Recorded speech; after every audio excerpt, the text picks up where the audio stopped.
We all know that the fruits of right karma are joy and abundance, and the fruits of negative karma are pain and suffering. But do you also know one more secret? It's not only the karma that you do that affects you, but it's also the karma that you don't do that affects you. There are very grave consequences if you fail to do your prescribed duty, if you fail to do your prescribed karma. So in the next few verses, Lord Shri Krishna talks about the consequences of akarma, or the consequences of not doing one's righteous duty. We shall go very deep into this important knowledge, which will change the way we have been understanding the theory of karma. So stay with us till the end. And if you have not subscribed till now, I suggest that you subscribe to this channel so that you do not miss out on the forthcoming lectures in this series. But before we start, kindly allow me to pay my gratitude to my Guru. Om Ram Shri Kanhaiya Lal Sharmaye Namaha. Om Shri Guruve Namaha. Lord Shri Krishna says, Atha chetvam imam dharmyam sangramam na karishyasi tata swadharmam kirtim cha hitva papam avapyasi. Bhagavan Shri Krishna tells Arjuna that if you refuse to fight this dharma sangramam, that means the righteous war, if you give up your swadharma or your duty and your kirti or your reputation, you will certainly incur papam or sin.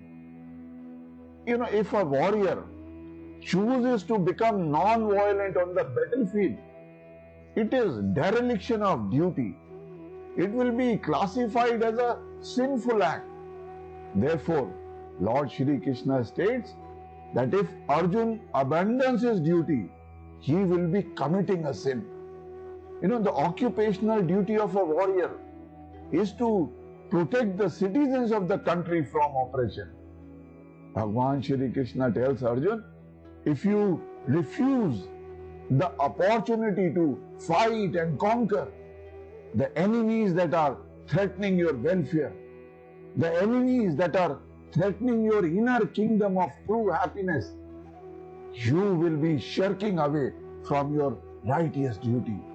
You would be doing a sin against the divine image in which you are made of. You know, the beauty of Bhagavad Gita is the universality of its teachings. Its teachings are not only applicable to everyone, but are also applicable to all phases of life. For example, let us see how these teachings are applicable to a businessman.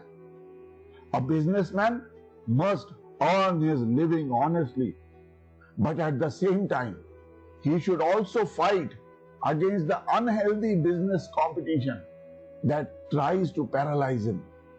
A spiritual businessman who allows unethical businesses to push him out of the existence is guilty of tolerating injustice.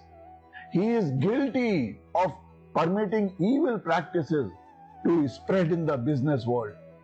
Therefore, in modern competitive life, every good businessman must also be an embattled warrior. Similarly, the moral man who is able to fight against the yearnings of his senses is a spiritual warrior. The self-controlled spiritual warrior does not allow the enemy of temptation to win over against the pure nature of the soul. The opposite of a self-controlled man is a sense-controlled man. Sense-controlled man is a slave of his senses. But the self-controlled devotee is governed by the wisdom of the self.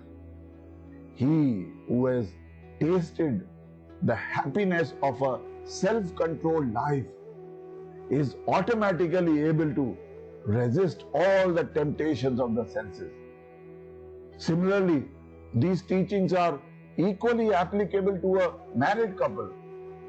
While living a happily married life, the couple must guard against external temptations which may break the moral bonds of that sacred relationship.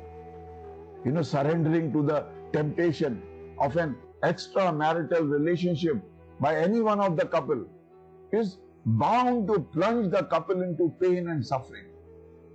Every time we valiantly fight and resist any temptation, we become more and more strong, both mentally and morally. Every spiritual devotee who meditates regularly and deeply must keep the temptations away by practicing vairagya or dispassion. Maharshi Patanjali says in his Yoga Sutras, Abhyas vairagyabhyam tan nirodha.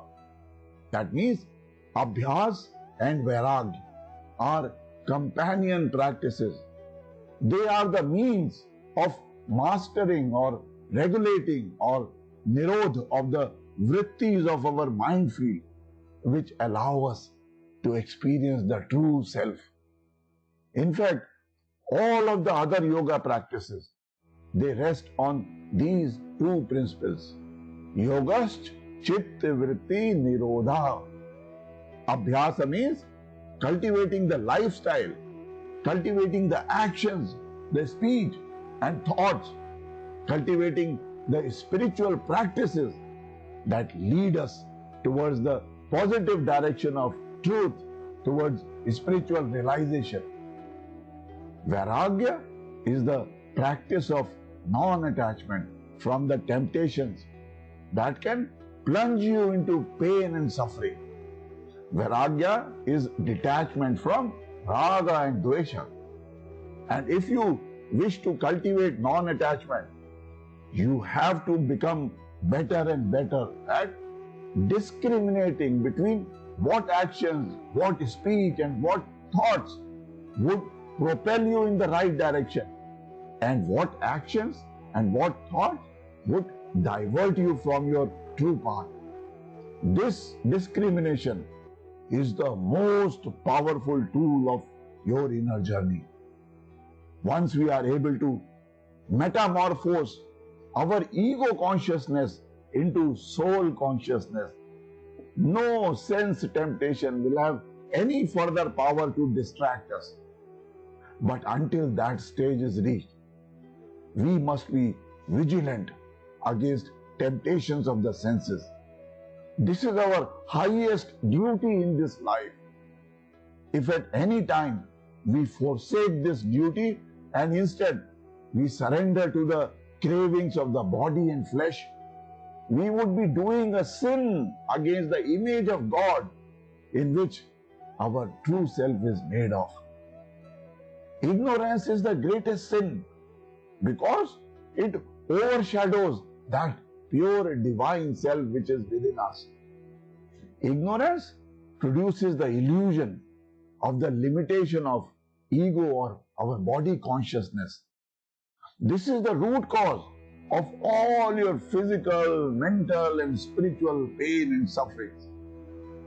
The unspiritual man living in the sin of ignorance experiences a living death. Bhagavan Shri Krishna says in the next verse, if you give up your karma, people will speak of you as a coward, as a deserter. For a respectable person, infamy is worse than death. For respectable people, social prestige is very important. For them, dishonor is worse than death. A warrior who runs away from the battlefield is ostracized from the society. A life stripped of honor is a living death. Similarly, Someone who allows the sense temptations to devastate his bodily kingdom is also a coward. It requires a tough mental resistance and a great willpower to fight this army of strong sensual cravings. This is our moral duty, and anyone who runs away from this moral battle will find his conscience constantly criticizing him. This feeling of lifelong guilt is a major cause of our pain and sufferings. Therefore, he who relinquishes the fight against temptations, who surrenders to his senses, experiences a living death. And a devotee who has experienced divine bliss should not permit any obstacle to stop his accelerated progress towards the self-realization. We are all spiritual warriors.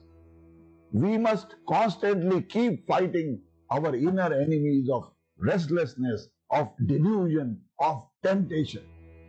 When we maintain that spiritual resistance, when we do refuse to surrender to our senses, when we refuse to surrender to the attractions and aversions of this world, when we listen to our intellect and the power of discrimination, only then we are able to design an extraordinary life for ourselves. And if you wish to learn more secrets to design an extraordinary life, you can join my free workshop whose link is given below. I am your brother guide to prosperity, and my mission is to help you realize the dreams of your life and help you achieve something worthwhile in life for which your family, your parents, your children could be proud of. Om Purnamada Purnamidam Purnat Purnamudachyate Purnasya Purnamadaya Purnamevavashishyate. Om Shanti Shanti Shanti.